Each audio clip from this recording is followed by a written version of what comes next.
Welcome back, everybody, to the 5th edition of wood-fired brick oven cooking. My name's John Anthony Vincent Savoca. I'm going to be your chef for tonight. And I have an amazing meal planned for us. It's chicken.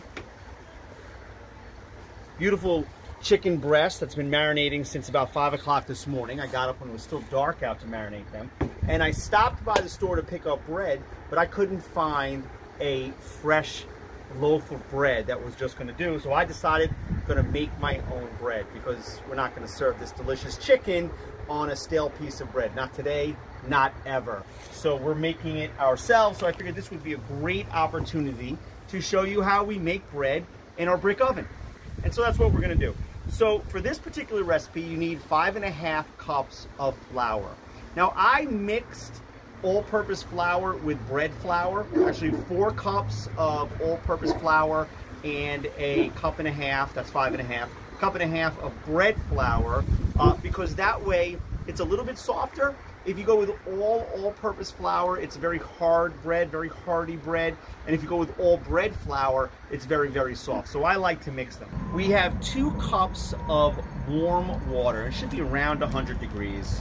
And we have a packet of yeast, which is 1/4 ounce of yeast. And what we're going to do is open up this packet of yeast. And I'm going to put the yeast into the warm water. And the warm water helps the yeast to activate, to rise the dough a little bit quicker. I'm going to take a tablespoon of salt. Actually, 2 tablespoons of salt. That's important. But if you ever have bread that tastes kind of cardboardy, that doesn't have much flavor, it's because the salt is not correct. Usually that's the case. 2 tablespoons of salt. And now we're going to take a tablespoon of sugar. And the sugar is going to activate that yeast. And what's going to happen as we let it sit here, that sugar is going to, it's going to bubble up. It's going to look like a little foamy. Oh, in addition to that, we need some olive oil. We need some olive oil. Tablespoon of olive oil in the mixture as well. Now we're going to let that sit for about 5 minutes. And let that yeast start to activate. It's going to turn very foamy, and then we're going to mix it with our flour. All right, so it's been about 5 minutes. So if you look at the top of our mixture, you can see the foam on the top. I would like to see a little bit more foam, because frankly, what happens if the foam doesn't happen, the sugar activates the yeast. If there's no foam, that means that yeast was dead. I think this is fine. I'd be a lot happier if I saw a lot more foam, frankly, but we're going to see what happens. So I'm going to start with the flour. Pour our flour mixture into the bowl. Pour our water, our salt, our sugar, and our yeast into the bowl. I'm going to put the hook in. And bread's the easiest thing in the world. The idea that I don't make more bread, because it's simple. I mean, you're talking about salt, you're talking about flour, water, packet of yeast, and then you have something that's just beautiful. Wait till you see this and smell this in the oven. It's going to be fantastic.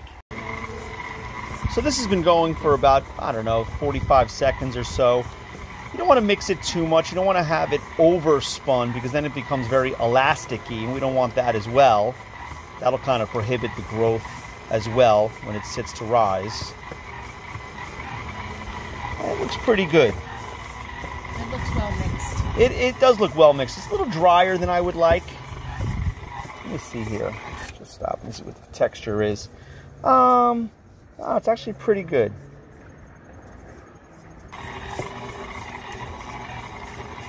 Okay, I think we are just about ready here. Let's check this out.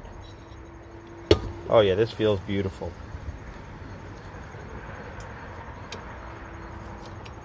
All right, so we're going to take it out. Just going to throw it on my cutting board. Make a little bit of room here. And we're going to make a ball out of it. Oh yeah, this is going to be unbelievable. I'm just going to make a ball out of it. You're making a pizza dough ball. I see what you're doing. Gonna take a little olive oil. Okay. We'll put that on the bottom of the bowl. And then we're gonna put our dough inside, smush it around. I'm gonna put a cover on it. Now what you can do is just take a wet cloth, put it over the top, leave it out for the next hour or so.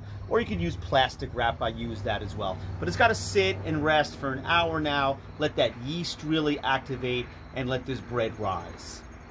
All right, so we are all ready to make our loaves. You can see that our dough has risen. It's a big blob at this point. It's like double the size that it was before.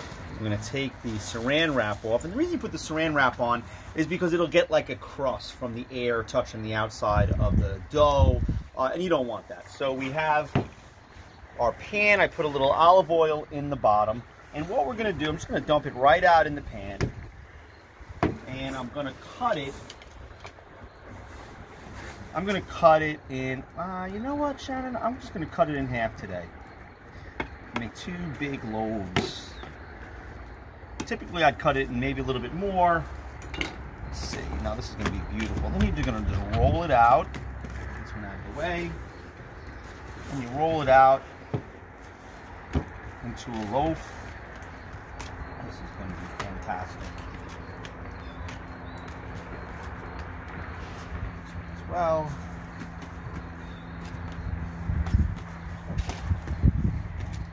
can you see that? Can you see the loaf there, Shan? Yeah, it's beautiful. Oh. All right. Now it's got to sit for another half hour. I'm going to put plastic wrap over the top. I'm going to put a little olive oil on the bread as well so that it doesn't stick to the plastic wrap. And this is going to sit in a nice warm place. Plastic wrap I was looking for. And then in a half hour, this is going to rise again. It's going to be ready to go in the oven, and we will have it for our chicken and broccoli rabe. It's going to be fantastic. So everything's going fantastic. I put my 2 loaves of bread underneath the oven because it's a little bit warm there, but the oven is entirely too hot, nowhere near the temperature that we need to cook this bread. You really don't want to cook it above 450 to 500 degrees, and we are up well over 700. So what I'm going to do is I'm going to take the cover off, and the wood's already burned down. And that's actually a plus, because you really don't want a flame happening when you're cooking bread, because the flame is kind of like a broiler. And a broiler will burn the top of your bread before the bread actually bakes. So what I'm going to do is push all of this wood to the back. I'll pull this out of here, because look at that. That is going to be fantastic. So this wood's getting pushed to the back. And that flame is going out like we want it to. We don't want that flame firing high, because that's going to act like a broiler, like I said before, and it's going to burn the bread, and we don't want that. So we're going to let this burn down a little bit. You can see the temperatures come way down really quickly just because I've had the cover off. I'm going to put the cover back on, get it right, get it to stay steady around 475, 500 degrees Fahrenheit. This is closing in on 200. This is right around 500 degrees Fahrenheit right now, but I want to stay steady. So I'm going to throw the cover on, and we're going to get that bread in the oven. So we're all ready to go. The oven's still a little bit hotter than I would like, so I'm just going to do this very, very slowly. I'm taking the wrap off. Look how beautiful that looks. This is going to be fantastic. Bake room. And yes, right? That's going to, when that bakes, it's going to be perfect. It's going to be fluffy. There's going to be a hard crust. It's going to be awesome. You could brush some egg yolk over the top to get like a golden color to it. I'm just going to put some olive oil on it because that'll help as well. Oh, there we go. All right. So I'm just going to put some olive oil over the top.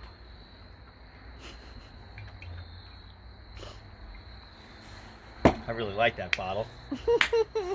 Home goods. Let's see where we're at. So we're up around 600. I'm not crazy about that. I'm going to wait 1 more minute. I'm going to take the cover off. I like the flame is virtually gone. Can you get into the oven a little bit to show everybody?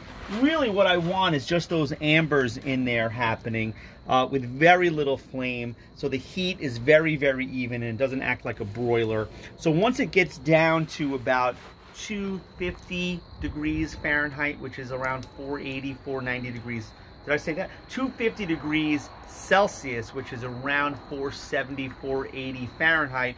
I'm going to put that bread in. But I don't want this to stay out much longer, because what could happen over time is this will fall flat. And then you're gonna have garbage. We don't want that. So we're like, I don't know, 30 seconds. Look at that. It's coming down, coming down. We're going in. We're going in, Shan. It's time. Ready. How long does this bake for? For about 7 or 8 minutes or so. That's what I'm gonna say. But you gotta watch it. I'm gonna stand close by and watch the top, because what can happen is that the top can turn black very, very quickly. I definitely am going to have to spin this to make sure that it doesn't get too dark on one side. But you're going to see it's going to be fantastic. And for our chicken and broccoli Rabe, Shannon, I don't know if you're going to get all dangerous like me and put it on a sandwich. You might just have it on a plate. I know that's your style. I like it on a sandwich. But this bread is going to be unbelievable. Okay. So it's cooking beautifully. The loaves look dynamite. I'm going to give it a little bit of a turn, or a full turn, 180. You can see one side is brown already. And this is going to go for another 3 to 4 minutes. Our bread is ready. It came out fantastic. Golden brown. Let me see the bottom. Bottom's beautiful. I'm going to put this out on the cooling rack. This one is in the same condition. Beautiful. Look at that. Whoa, almost lost it there. Whoa. Brick oven Italian bread. It's going to be fantastic. We're going to let that sit there while we cook, actually. So it cools down. It's going to continue to cook a little bit. And it's going to be fantastic. I'm going to make a grilled chicken cutlet and broccoli Rabe sandwich with roasted peppers, fresh mozzarella, and olives. I'm putting it on a sandwich. Shannon's going to have it on a plate. It's going to be fantastic for a Wednesday night. So our bread is ready. Our chicken is waiting to get grilled, and I have my broccoli Rabe here as well. Now this is one head of broccoli Rabe that I got from the supermarket, and I already boiled it in the house. People have a love-hate relationship with broccoli Rabe. I fall on the love side. In fact, I couldn't imagine life without broccoli Rabe. It's one of my favorite foods in the entire world. Now, some folks don't boil it at all. They just kind of put in some olive oil and they fry it. I like it a little bit soft. And I know that might bother some people. I don't like tough broccoli Rabe, right? So I didn't boil it long, frankly. But now what we have to do, it's dried, it's in this bowl. And what I have to do is put it in a frying pan with olive oil and some other things as well. So that's what I'm going to do. And I'm going to use my brick oven to do that. So I have, take a look how much garlic I'm using. So one head of broccoli Rabe, about that much garlic. Now you can chop it, you could smash it, however you want to do it. So I'm going to chop the garlic. I could smash it if I wanted to, but all of this garlic is small already. I'm not going to remove it from the broccoli Rabe when I put it in the pan, so I'm just going to chop it. I'm going to heat the oil first. Take a look, get a little bit closer, Shannon, so you can see how much oil I'm putting in there. So we're probably under a minute, and I can just tell by looking at this, this oil is hot and ready to go. Oh my goodness. Yeah. That's dangerous. Totally, you gotta be careful. All right, so we're gonna put our garlic in here and fry this up. Get it good and brown, and then we're gonna put our broccoli Rabe in and all of our spices. Smell that. Smell-o-vision. It's gonna be fantastic, Shannon. Okay. Here's what garlic should look like. Get in there close. Oh, it's brown. It's not dark. If it's too white, it's going to give you agita. This is exactly how you want it. I'm going to put it over here on our cutting board, and I'm going to take our broccoli Rabe, and I'm going to drop it right in. Now, this we already boiled. We dried it off already. If this was soaking wet, the water would be flying all over the place, but it's not going to do that. I'm hoping anyway. Nope, that's exactly what we want. And so we have that dropped on there. I'm also going to add our chicken stock, about a half a cup or so. That's going to stop the garlic from burning in the oil. That's nice and brown. That's exactly where we want it. I'm going to add our salt. I'm going to add our pepper. Where's our pepper? Where's our pepper, Shannon? Here it is. And you can use white pepper as well if you wanted to, but we're gonna use black pepper tonight.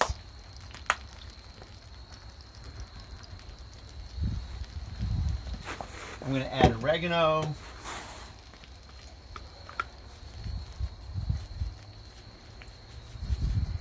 I'm gonna add our red pepper.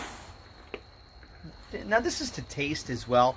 I like red pepper. Shannon likes it too. Not too much though, because you can always add more. And then we're gonna go back in the oven.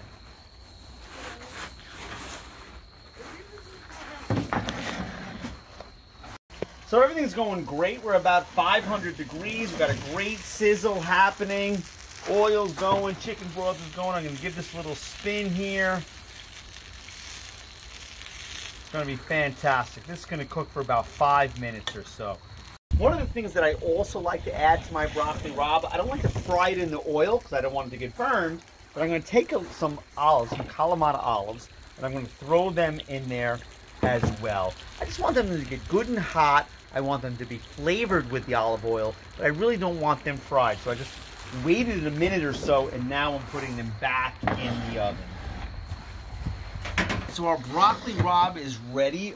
Most of the chicken stock is cooked off. So what I'm going to do is just put that right here. And I don't like anything swimming in any kind of fluid, whether it be oil or chicken broth or anything.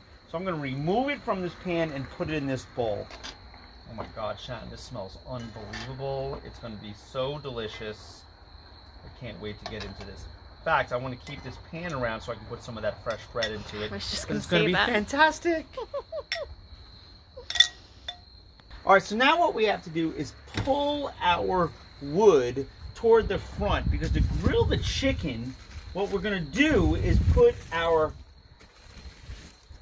grill that I got from the barbecue, from my gas barbecue, I'm going to put that inside the oven, and we're going to put it over all of our ambers here, all over these piping hot ambers, and it's going to cook those chicken cutlets absolutely beautifully.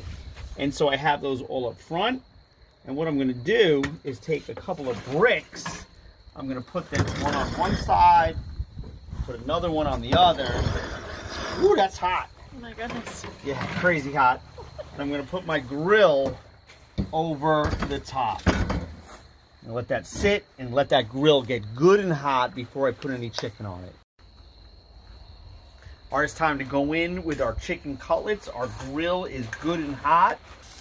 Oh, nice job. Nice move right there.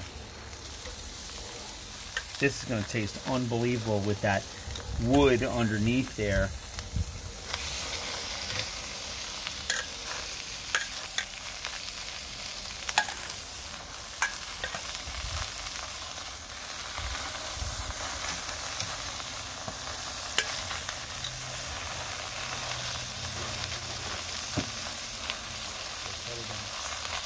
Our chicken cutlets are ready. I'm gonna pull the whole grill out of here. These things smell fantastic. What's done here, we just need to put together, let's put our chicken, our broccoli rabe, our fresh mozzarella, and I'm looking at the wrong camera, Shan, and our roasted peppers together. It's gonna be fantastic. So we cut the bread, and it's just what I thought it would be. It's fantastic.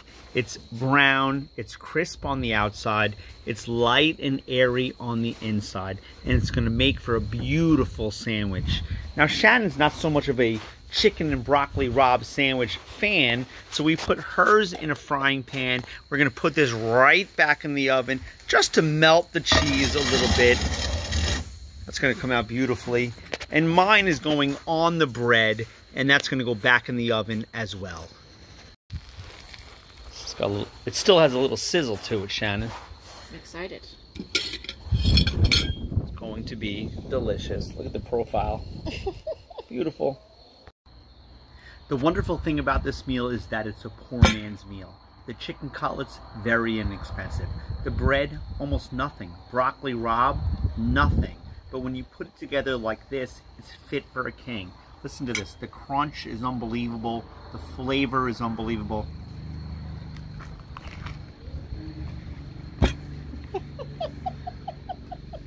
I couldn't be happier. God bless you. We love you, and we'll see you next time.